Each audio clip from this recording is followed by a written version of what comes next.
अस्सलाम वालेकुम नाज़रीन इकराम, रोशनी लाइट चैनल की तरफ से आप सबको खुश आमदीद।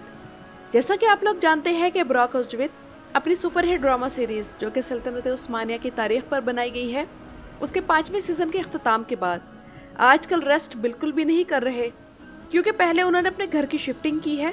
लेकिन इसके साथ साथ एक और ख़बर भी बुराक ओज़्वित के हवाले से आप लोगों को देने लगी हूँ कि खालिद बिन वलीद रज़ियल्लाहु तआला अन्हु पर बनने वाली फिल्म जिसके प्रोड्यूसर एमरे कोनक हैं, तो याद करें कि मैंने आप लोगों को कुछ अरसे पहले बताया था कि इसमें काम करने के लिए उन्होंने बुराक ओज़्वित को अप्रोच किया है, जिसका बुराक ओज़्वित की तरफ से पॉजिटिव रिस्पांस आया था। तो इस हवाले से आजकल तैयारियां चल रही थी, तो वो तैयारियां किस मरहले में हैं और अब तक कौन से अदाकार इस फिल्म के लिए साइन कर लिए गए हैं। और नाज़रीन इकराम, वीडियो में इन पर बात करने के साथ साथ इस बारे में भी बात होगी कि क्या ये फिल्म बननी चाहिए, अगर नहीं तो क्यों। इसके अलावा अहले तशरीह हज़रात की तरफ से भी इस फिल्म पर एतराज़ देखने में आ रहा है, तो उनकी तरफ से किस किस्म का एतराज़ किया जा रहा है, इस पर बात होगी। और नाज़रीन इकराम, इस पर भी हम बात करेंगे कि एमरे कोनक इस फिल्म के दौरान किन बातों का ख्याल नहीं रखेंगे। तो आइए चलते हैं, आज की वीडियो में इन सारी चीज़ों को बारी बारी डिस्कस करेंगे। तो नाज़रीन इकराम, इस फिल्म के हवाले से पहली खबर ये मिली है कि एमरे कोनक ने रागिब सावाश के इंस्टाग्राम अकाउंट को फॉलो करना शुरू कर दिया है। और नाज़रीन इकराम, रागिब सावाश वही अदाकार हैं जिन्होंने कुरैश उस्मान में दुद्दार बे का बेमिसाल किरदार अदा किया था। और जाहिर सी बात है कि इस फिल्म में काम करने के लिए और अदाकार भी हायर किए गए होंगे, लेकिन हैरत अंगेज बात यह है कि इस बारे में कुछ भी मालूम नहीं हो पाया कि एमरे कोनक ने मजीद किन अदाकारों को कास्ट किया है। और अभी तक सिर्फ बुराक ओज़्वित और रागिब सावाश के बारे में ही कंफर्म हुआ है। और नाज़रीन इकराम, अब आप लोगों के सामने स्क्रीन पर जो तस्वीर है वो बुराक ओज़्वित की सिर्फ चंद दिन पहले की लेटेस्ट तस्वीर है। और जैसा कि मैं आप लोगों को बता चुकी हूँ कि खबरों के मुताबिक सिर्फ चंद दिन बाद ही हज़रत खालिद बिन वलीद रज़ियल्लाहु तआला अन्हु फिल्म की शूटिंग शुरू होने वाली है। तो हमारा सवाल ये है कि क्या दाढ़ी की इस लंबाई के साथ बुराक ओज़्वित एक सहाबी का रोल अदा करेंगे। इनके फैंस शायद ये कहकर दिल को तसल्ली दे लें कि खालिद बिन वलीद रज़ियल्लाहु तआला अन्हु के किरदार के 2 पीरियड्स दिखाए जाएंगे। पहले पीरियड में बुराक की दाढ़ी छोटी होगी और दूसरे पीरियड में बड़ी, यानी कि उनकी ज़िंदगी का पहला दौर इस्लाम लाने से पहले और दूसरा दौर इस्लाम लाने के बाद में होगा। इस वजह से दाढ़ी की लंबाई मुख्तलिफ होगी। तो नाज़रीन इकराम, मैं यहाँ वाज़ेह करना चाहूँगी कि उस दौर में लोग इस्लाम लाते थे या नहीं लाते थे तो उनकी दाढ़ी लंबी ही हुआ करती थी, क्योंकि इस्लाम लाने से पहले ही दुनिया भर में दाढ़ी रखना मर्द की मर्दानगी की अलामत और एक ऐसा कल्चर था जिसे दुनिया भर में फॉलो किया जाता था, चाहे वो कोई भी कौम हो, मुल्क हो या फिर रियासत हो। तारीख की किताबों में सलाहुद्दीन अय्यूबी रज़ियल्लाहु तआला अन्हु का एक वाक़या जिक्र किया गया है, जिसके मुताबिक सलीबी ईसाइयों का एक वफ्द सलाहुद्दीन अय्यूबी रहमहुल्लाह से मिलने के लिए आया, तो उनका एक बेटा सलाहुद्दीन अय्यूबी रहमहुल्लाह की गोद में बैठा हुआ था। जब उसने दाढ़ी मुंडे हुए लोग देखे तो वो डर के मारे रोने लगा, क्योंकि नाज़रीन इकराम, उस दौर में मुसलमानों में दाढ़ी उतारने का बिल्कुल भी रवाज नहीं था और उस बच्चे ने अपनी जिंदगी में इससे पहले कभी भी दाढ़ी मुंडे हुए लोग नहीं देखे थे, इसलिए वो डर कर रोने लगा। यहाँ तक कि ईसाइयों में भी आमतौर पर दाढ़ी रखने का रवाज था और हुकूमती एहलकार वगैरह अपनी दाढ़ियाँ उतारा करते थे। और वैसे भी नाज़रीन इकराम, बुराक ओज़्वित के सर के बाल हों या दाढ़ी के बाल, कोई भी तारीखी किरदार परफॉर्म करने में ये सबसे बड़ी रुकावट है, क्योंकि ये तो सामने की बात है कि छोटी से छोटी डिटेल भी किसी तारीखी किरदार को निभाने में काउंट होती है। हमें उस्मान बे के किरदार के बारे में भी यही मसला था कि सीजन 1 में इनके सर के बाल लंबे थे लेकिन दाढ़ी ना होने के बराबर दिखाई गई थी। तब मद्दाओं ने यही सोचा कि शायद उस्मान बे को नौउम्र दिखाया जा रहा है, इसलिए दाढ़ी छोटी है। और सीजन 2 में इनकी लुक परफेक्ट थी, यानी कि बिल्कुल घनी लंबी दाढ़ी दिखाई गई थी।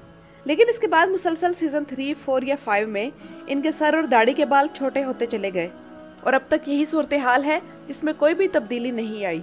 और अब नाज़रीन इकराम, बात करते हैं इसकी कि अहले तशी को खालिद बिन वलीद रज़ियल्लाहु तआला अन्हु पर फिल्म बनने से क्या मसला है। तो नाज़रीन इकराम, अहले तशी से ताल्लुक़ रखने वाले अफराद इस बात पर शदीद गुस्से में हैं कि चाहे अरब हो या तुर्क, ये दोनों कौमें दूसरे सहाबा कराम पर तो ड्रामे फिल्में बनाती हैं, मगर हज़रत अली करमल्ला वजह को इग्नोर करती हैं। याद रहे कि कतर हज़रत उमर रज़ियल्लाहु तआला अन्हु पर पूरी ड्रामा सीरीज़ बना चुका है, जबकि तुर्की के एमरे कोनक अब खालिद बिन वलीद रज़ियल्लाहु तआला अन्हु पर फिल्म बनाने लगे हैं। तो ईरानियों को इस बारे में ये गुस्सा है कि हज़रत अली करमल्ला वजह की शख्सियत को फोकस क्यों नहीं किया जाता और क्यों इन पर अभी तक सिर्फ ईरान ने ही काम किया है। यहाँ मैं आप लोगों को बताती चलूँ कि 1990 में एक ड्रामा सीरीज़ हज़रत अली रज़ियल्लाहु तआला अन्हु पर बनाई गई थी, जिसका नाम इमाम अली था।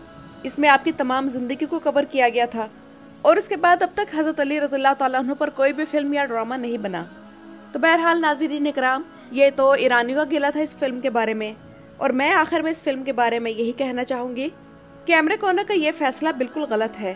ہماری مسلمان عوام کی اکثریت صحابہ کرام پر ڈرامے بنانے کے حق میں نہیں ہے، کیونکہ ان کی رائے یہ ہے کہ اس طرح ان کا احترام ہمارے دلوں سے اٹھ جائے گا، اور وہ اس طرح کہ جس طرح ان اداکاروں کی لائف ہوتی ہے وہ ہم سب جانتے ہیں۔ جس طرح پاکستان میں سارا سال ناچنے گانے والیاں سروں پر دوپٹے لے کر ہمیں دین سکھانے لگ جاتی ہیں، یہ وہ اداکار جن کی زندگیاں گزارنے کا طریقہ کفار سے مشابہت رکھتا ہے، بلکہ انہی کے جیسا ہے۔ تو جب یہ ان پاک ہستیوں کے کردار ادا کریں گے تو ہم ان اداکاروں کی رسپیکٹ اس لیے کریں گے کہ فلاں ترک اداکار خالد بن ولید رضی اللہ تعالیٰ عنہ بنا تھا، یا فلاں اداکار حضرت ابو عبیدہ بن الجراح بنا تھا، اور اس طرح ان کے غیر اسلامی کاموں اور حرکتوں کو تو کچھ ایموشنل فینس جسٹیفائی بھی کرنے لگتے ہیں۔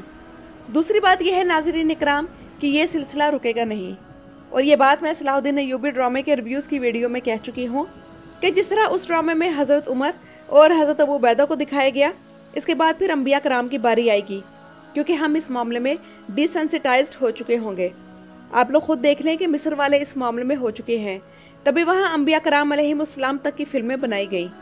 اور اس بارے میں تیسری بات یہ ہے کہ عمرے کونک کو اس وقت صلاح الدین ایوبی ڈرامے پر فوکس کرنا چاہیے، جس کی کوالٹی بہت گر چکی ہے، اور جیسا کہ ترک پروڈکشن ہاؤسز کی عادت ہے کہ وہ ڈرامے میں فکشن لازمی ڈالتے ہیں، اور دوسرا یہ کہ انہوں نے ہر ڈرامے یا فلم کو ٹرکش ٹچ بھی ضرور دینا ہوتا ہے، تو ایک صحابی کی تاریخ کو توڑنا مروڑنا ہم کیسے برداشت کر سکیں گے؟ اور ٹرکش ٹچ کے بارے میں یہ بھی خطرہ ہے کہ کہیں وہ خالد بن ولید رضی اللہ تعالیٰ عنہ کو کسی عرب قبیلے کے بجائے ترک قبیلے کا نہ دکھا دیں۔ اور عمرے کونک سے اگر اس فلم کے دوران کچھ بھی اونچ نیچ ہو گئی تو عربوں کے ساتھ ساتھ دنیا بھر کے مسلمان بھڑک جائیں گے۔ اور ناظرین اکرام، سب سے اہم سوال یہ ہے کہ کیا عمرے کونک اس فلم میں رومانٹک ٹچ بھی شامل کریں گے، جس طرح انہوں نے صلاح الدین ایوبی ڈرامے کے معاملے میں کیا تھا؟ تو ناظرین اکرام، میرے حساب سے اب عربوں کے بعد ٹرکش پروڈیوسرز بھی پیسے کے لالچ میں انہی باؤنڈریز کو ٹچ کر رہے ہیں، جسے ٹچ کرنے سے پہلے غیر مسلم بھی گھبراتے تھے، اور ان کی بنائی گئی دی میسج فلم کو ابھی بھی عالم اسلام میں غلط نظر سے تب تک دیکھا جاتا رہا جب تک قطر نے حضرت عمر پر ڈرامہ نہ بنا ڈالا۔ کسی بھی صحابی کا چہرہ مبارک دکھانا یا کردار دکھانا شرم کی بات ہے۔ وہ لوگ جو صحابہ کرام کی زندگی کے بارے میں جاننا چاہتے ہیں تو وہ قرآن و حدیث اور سیرت کی کتابوں کا مطالعہ کریں۔ حیات الصحابہ اس بارے میں بہترین کتاب ہے، جس کو پڑھ کر ایمان تازہ اور صحابہ کرام کی عظمت دل میں بیٹھ جاتی ہے۔ صحابہ کرام کو تاریخ کے اوراق میں نہیں بلکہ قرآن میں تلاش کریں، جن کے بارے میں اللہ تعالیٰ فرما رہے ہیں کہ ایمان لاؤ جیسا کہ ایمان لائے یہ لوگ۔ تو یہ تو تھی اس فلم کے بارے میں میری رائے۔ اپنی رائے کا اظہار کمنٹس میں ضرور کیجیے گا۔ اپنا قیمتی وقت نکال کر میری ویڈیو دیکھنے کا شکریہ۔